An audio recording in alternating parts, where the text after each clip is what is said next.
ko kung paano ko bibit-bitin yung pagtingin ko, kasi kung hanggang tingin lang ay bitin.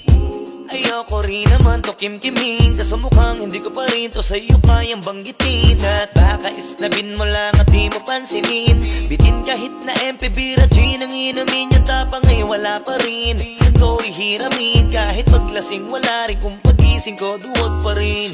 Paano sasama kung hindi ako nag-aaya?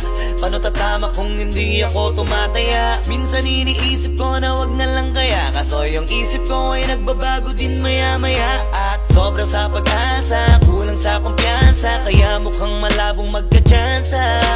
Gusto ko lang naman ay maging popoy mo ba siya? Yun ang matagal ko ng pantasya.